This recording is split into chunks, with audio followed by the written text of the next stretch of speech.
veste-nos de beleza e de esplendor.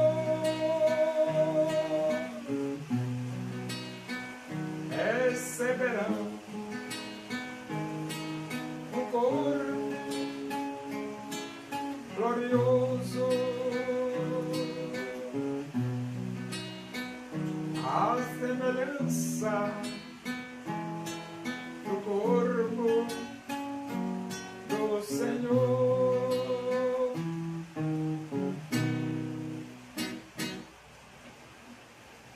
Vamos abrir a Bíblia.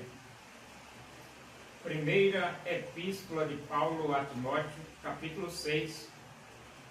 Vamos ler do versículo 3 até o versículo 10. Diz assim as Escrituras Sagradas, a palavra de Deus. Se alguém ensina outra doutrina e não concorda com as sãs palavras de nosso Senhor Jesus Cristo e com o ensino segundo a piedade, é enfatuado, nada entende, mas tem mania por questões e contendas de palavras de que nasce inveja, provocação, difamações, suspeitas malignas, altercações sem fim, por homens cuja mente é pervertida e privados da verdade, supondo que a piedade é fonte de lucro. De fato, grande fonte de lucro é a piedade, com o contentamento. Porque nada temos trazido para o mundo, nem coisa alguma podemos levar dele. Tendo sustento e com que nos vestir, estejamos contentes.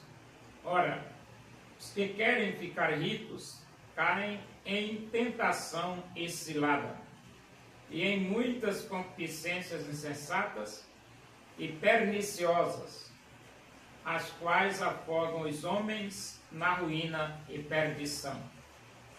Porque o amor do dinheiro é raiz de todos os males, e alguns nessa cobiça se desviaram da fé, e a si mesmos se atormentaram com muitas dores. Então a igreja, aqui e acolá, infiltra-se ou entra na igreja falsos mestres e falsos ensinadores da palavra de Deus. E o obreiro tem que estar pronto para extirpar da igreja as falsas doutrinas. É isso mesmo. E aqui ele diz aqui, ó, se alguém ensina outra doutrina. Então não existe outra doutrina, tem que ser a que Jesus deixou escrito em Mateus, Marcos, Lucas e João. E Paulo, ele foi claro quando ele falou sobre a questão de pregar outra doutrina. Ele disse assim,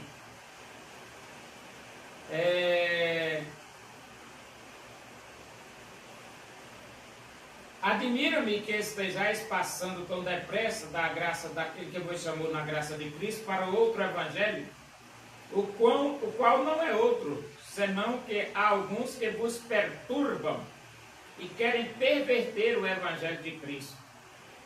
Mas ainda que nós, ou mesmo anjo vindo do céu, vos pregue evangelho, que vá além do que vos temos pregado, seja anátema. Então Paulo, ele defende a ortodoxia. Se alguém ensina outra doutrina e não concorda com as sãs palavras de nosso Senhor Jesus Cristo, e o ensino segundo a piedade, é enfatuado, nada entende, mas tem mania por questões e contendas. Então tem muita gente que ela gosta de estar contendendo e tem mania de contender, de estar criando discussões na igreja. Só que a igreja, ela não é lugar para contenda e nem para discussão, é lugar de aprendizado, de aprendizagem e de submissão à doutrina de Cristo. E quando aparecem pessoas que não aceitam a sã doutrina, essas pessoas elas têm que ser extirpadas. Não pode deixar atrapalhar o andamento da igreja por causa de uma pessoa que não gira bem da bola, né? Então ele diz assim, de palavras de que nasce inveja, então nasce a inveja, provocação, difamações, suspeitas malignas, altercações sem fim, por homens cuja mente é pervertida e privados da verdade. Então tem pessoas que têm a mente pervertida, mente pervertida e privados da verdade. Aí quer ficar discutindo na igreja com a mente pervertida, né? E então ele diz aqui, supondo que a piedade é fonte de lucro. Essa expressão, supondo que a piedade é fonte de lucro, é que eles levam a religião como se fosse um meio de ganhar dinheiro. E a religião não tem essa finalidade de lucrar. Pelo contrário, tem a finalidade de levar as pessoas ao arrependimento e a aceitação de Cristo como Salvador. É lógico, né? A igreja precisa usar dinheiro, precisa. Mas o objetivo número 1 da igreja não é dinheiro. São vidas, pessoas transformadas. Pessoas arrependidas aos pés de Jesus. E ele diz aqui, porque nada temos trazido para o mundo, nem coisa alguma podemos levar dele. Então Paulo lembra para Timóteo que quando nós chegamos a este mundo, chegamos sem nada. E quando nós formos sair deste mundo, vamos sair sem nada também, porque a gente entra pelo nascimento e sai pela morte. Entra sem nada e vai sair sem nada. Tendo sustento e com que nos vestir, estejamos contentes. Essa expressão de Paulo, nós podemos traduzir para os dias modernos como você tendo o suficiente para viver dignamente, esteja contente. Por que suficiente para viver dignamente? Porque Paulo colocou aqui, tendo sustento e com que nos vestir. É claro, hoje você não precisa só do sustento e do vestido. Hoje você precisa do sustento, do vestido, da moradia e de tantas outras que a sociedade, outras coisas que a sociedade moderna nos impõe. A sociedade moderna impõe coisas novas. Então, nós poderíamos traduzir, se você tem o suficiente para viver dignamente, esteja contente. E ele diz assim, ora, os que querem ficar ricos caem em tentação e cilada, e em muitas concupiscências insensatas e perniciosas, as quais afogam os homens na ruína e perdição. Então, os que querem ficar ricos, muitas vezes leva você para a ruína e perdição. A riqueza pode levar você para isso. Agora você que vai saber, né? Os que querem cair em tentações ciladas, os que querem ficar ricos caem em tentação, caem em cilada. Caem muitas concupiscências insensatas e perniciosas. A riqueza afoga os homens na ruína e na perdição. Então você tem que ter cuidado, né? Ah, mas é pecado ser rico? Claro que não, né, rapaz? Mas a riqueza pode conduzir você para lugares indesejáveis. Só que se você tem riqueza, a melhor coisa é aplicar a sua riqueza, o seu dinheiro, no desenvolvimento do reino de Deus aqui na terra. É a melhor aplicação que você faz do seu dinheiro, né? E ele diz aqui, ó, porque o amor do dinheiro é raiz de todos os males, e alguns nessa cobiça se desviaram da fé e a si mesmos se atormentaram com muitas dores. Então o amor do dinheiro, você não tem nada que está amando dinheiro, né? Você tem que usar o dinheiro para coisas boas.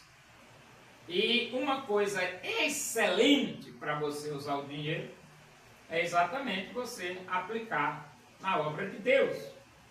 E ele diz aqui, ó, alguns nessa cobiça se desviaram da fé. Então, alguns, por causa da cobiça do dinheiro, termina se desviando da fé. Isso é gravíssimo, quando você se desvia da fé por causa da cobiça do dinheiro. Não é fácil, não.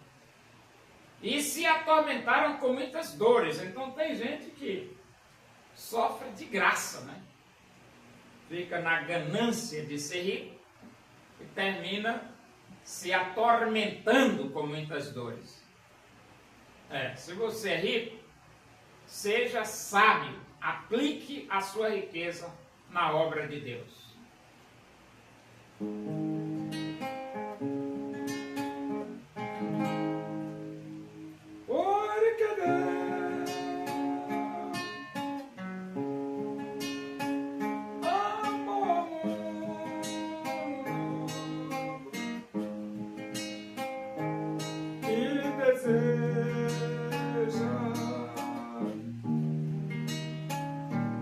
Te salvar,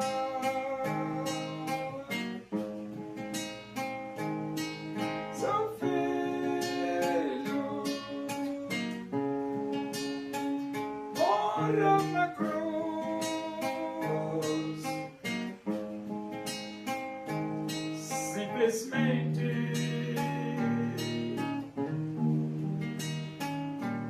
por te amar.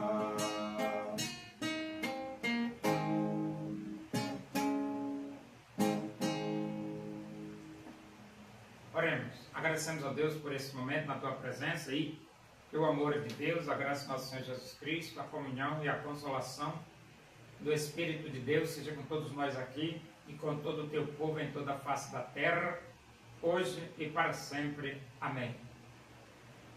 Boa tarde, que Deus vos abençoe.